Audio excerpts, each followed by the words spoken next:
Berdiri. Beri salam.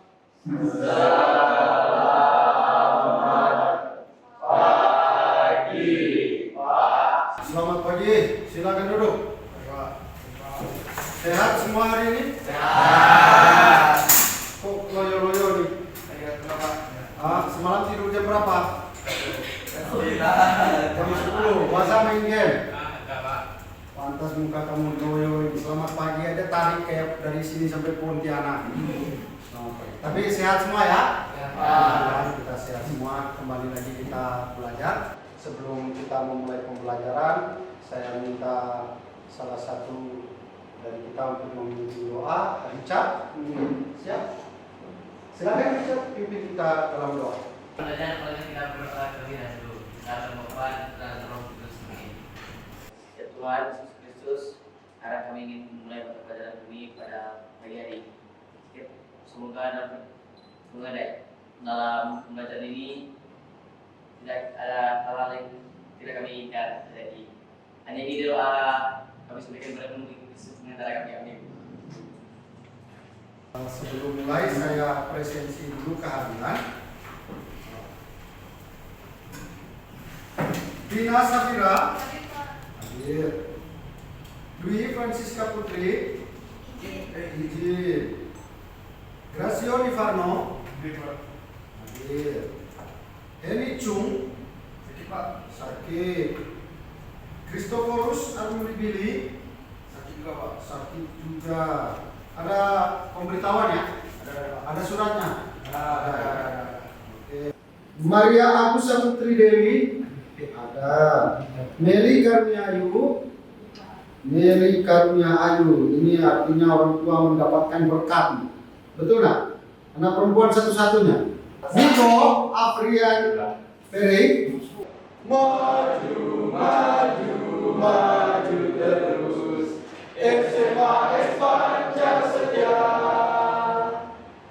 Padamu kami berjanji, setia pada Tuhan Yang Esa, setia pada orang tua, setia pada guru, setia pada kewajiban, setia pada sesama, tekadku pro ecclesia et patria.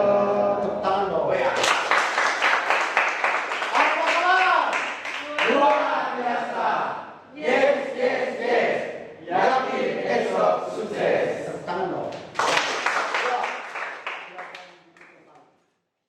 Fian, apa saja struktur teks sejarah yang sudah dipelajari? Apalagi pengungkapan peristiwa ya. Tujuan pembelajaran kita pada hari ini bahwa setelah kita mempelajari materi ini, kita peserta didik mampu mengonstruksi teks cerita sejarah. Alianya beserta pemuda-pemuda pejuang kemerdekaan lainnya berusaha menghalang-halangi maksud Belanda tersebut. Pada 12 November 1945, Alianya bersama pejuang lainnya menyerbu ke tangsi dan gudang amunisi Belanda di Pontianak. Penyerbuan itu mengakibatkan beberapa orang pejuang mengalami luka berat dan ada yang gugur. Alianya sendiri kemudian ditangkap dan ditahan di penjara Sungai Jawi Pontianak. Beberapa bulan kemudian, tepatnya Februari 1946, Alianya dibebaskan. Setelah keluar dari penjara, Dr. Sudarso sebagai ketua PPRI memerintahkan Alianya untuk berkonsolidasi dan koordinasi kepada seluruh pejuang agar terus melakukan perlawanan terhadap Belanda di daerah-daerah. Setelah menerima mandat dari Dr. Sudarso, Alianya pergi ke wilayah pantai utara Kalimantan Barat, antara lain membawa Singkawang dan Sambas. Tiba di Singkawang, ia ditetapkan sebagai Komandan Pemberontakan di Kalimantan Barat oleh Organisasi Barisan Pemberontak Republik Indonesia atau BPRI Selanjutnya, ia menyusun dan mengakomodir seluruh kekuatan. Pada 1 April 1946, terbentuklah sebuah organisasi diberi nama Barisan Pemberontak Indonesia Kalimantan Barat atau yang disingkat BPIKB yang bermarkas di Bengkayang yang dikomandani oleh Ali Anyang langsung. Penguasaan kota Bengkayang oleh Ali Anyang dan pejuang lainnya tidak berlangsung lama. Pasukan Belanda yang berasal dari Singkawang datang menggempur pasukan Ali Anyang. Pada 9 Oktober 1946, pasukan Belanda merebut kembali kota Bengkayang. Pasukan Belanda kemudian mencari Ali Anyang yang dianggap sebagai aktor dari penyerbuan tersebut. Belanda mengeluarkan sayembara dengan hadiah 25.000 gulden bagi siapa saja yang berhasil menemukan Ali Anyang. Dalam pengejaran tersebut, Ali Anyang dan pejuang lainnya tetap melakukan perlawanan. Hal ini dibuktikan dengan peristiwa penyerbuan paksi militer Belanda di Sambas pada 10 Januari 1949. Karena terdesak, Ali Anyang dan pasukannya mundur ke hutan-hutan. Pasukan Belanda terus mengejar hingga terjadi beberapa kali bentrokan senjata antara kedua belah pihak, yaitu 18 Januari 1949 di Kampung Acan, perbatasan Sarawak, dan 20 Maret 1949 bentrokan terjadi di Kampung Camar Bulan.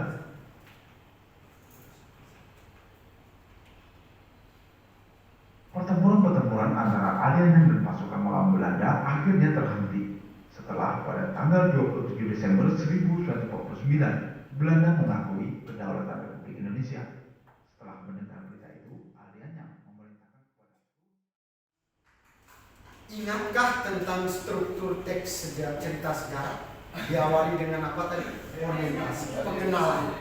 Dia memperkenalkan apa tadi? Memperkenalkan siapa Ali Anyang, nama kecilnya, lahir di mana, di kecamatan mana, asalnya dari mana, bapaknya namanya siapa, mamanya, betul dah? Itu namanya pengenalan. Diingat baik-baik bagian pengenalan. Nanti bagian kamu mengonstruksi, jangan lupa struktur ini. Lalu kemudian mulai masuk pada pengungkapan peristiwa bahwa pada suatu ketika dia pergi sekolah kemana, lalu terjadi apa? Ada penjajahan, lalu dia memberontak, begitu kan? Ya. Lalu masuk pada konflik, puncak konflik, lalu resolusi, dia meninggalnya di mana, dimakamkan di mana, semua lengkap tadi. Ada kodanya enggak tadi? Ada kodanya enggak tadi? Ada.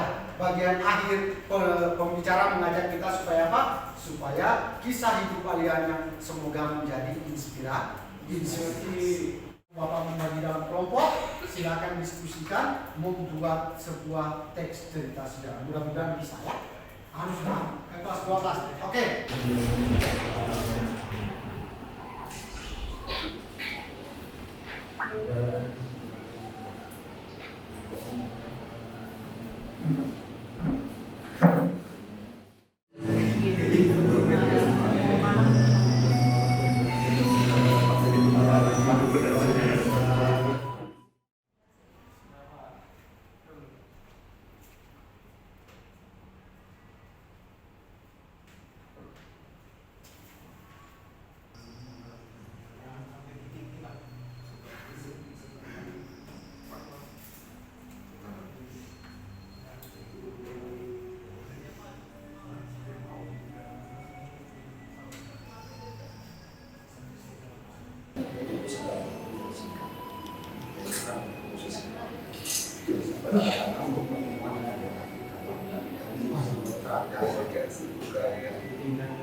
Hari ini kami ingin mempresentasikan kerja kelompok kami.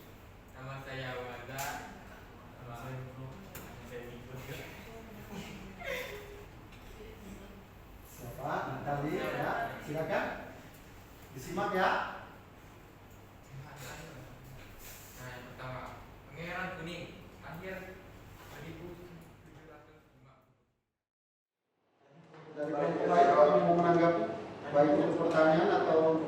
Silakan Maria.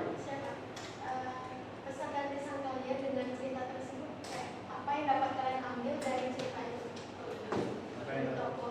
Dari tokoh Pangeran Gunung. Pesan dan kesannya tuh kayak kita tuh nggak boleh menyerah walaupun cuma karena satu kali kegagalan. Karena di keesokan hari mungkin karena kita mencoba kembali perjuangan kita akan membuahkan hasil yang baik. Mantap. Kita boleh. Kami mengambil kisah sejarah tentang Bujang Budi. Nah, dalam ilmunya, Bujang dahulu hiduplah dua orang pemimpin yang bernama Bujang Budi dan Tumurun Malubai. Kedua orang ini mempunyai sifat yang sangat bertolak belakang. Akan ada penilaian nanti masing-masing kelompok, nanti saya akan bernilai. Tugasnya nanti ditentukan kembali. Mohon perhatian. Jadi kesimpulan dari apa yang Anda presentasikan tadi, memang sebetulnya dalam menulis membuat teks cerita sejarah itu tidak semudah yang kita membalikan telapak tangan. Perlu proses dan waktu yang lama. Makanya tadi saya minta untuk membuat kerangkanya dulu. Sedangkan yang telah kamu presentasikan itu adalah gambaran mengenai kerangka pembuatan teks cerita sejarah. Nanti seperti apa teks cerita sejarah itu, harapan saya bahwa setelah pembelajaran ini kamu bisa membuat satu buah teks cerita sejarah yang memang benar-benar kamu buat sendiri atau ciptakan sendiri. Ya, itu berdasarkan pemahaman materi yang sudah saya ajarkan tadi. Pertanyaan berikut adalah, apa kendala yang kamu hadapi selama proses pembelajaran ini? Kendala. Apa kendala pada proses pembelajaran hari ini? Dina, silakan. Waktunya panjang ya. Lama. Waktu mengerjakan tugasnya terlalu singkat. Ya, ada lagi? Ada kendala lain? Mungkin teman sekelompok, Maria? Saya berusaha buat ceritanya karena saya kan baru tahu ceritanya. Ah. Saya juga harus ceritanya mulai dari mana lagi. Oke. Nah, ada lagi kendala yang lain? Baik. Terima kasih atas semua yang telah disampaikan. Mudah-mudahan dengan pembelajaran hari ini kalian dapat memahami dari pertemuan yang lalu tentang itu, perhatikan dulu tentang kita belajar tentang apa pertemuan yang lalu?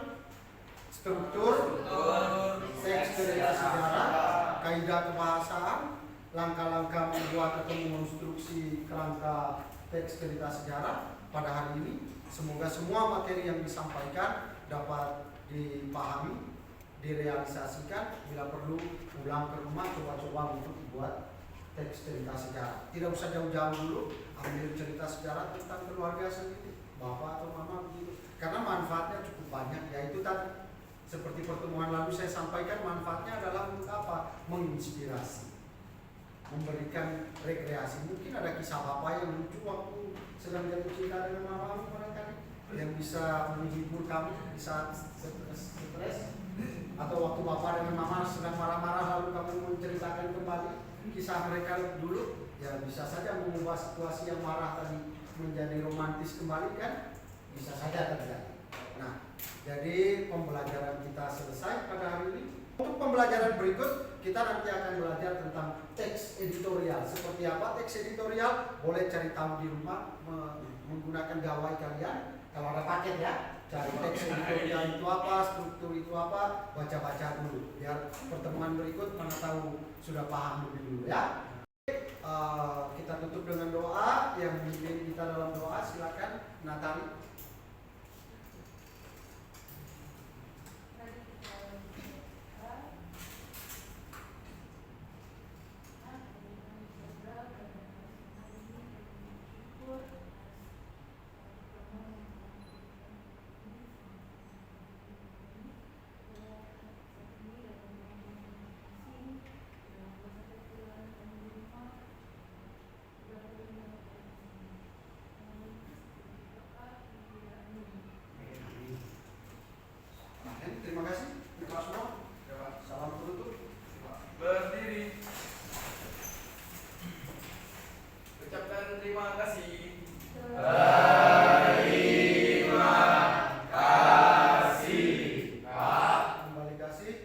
ijazahnya dikumpulkan, buku paketnya dikumpulkan kembali. Hati-hati di jalan.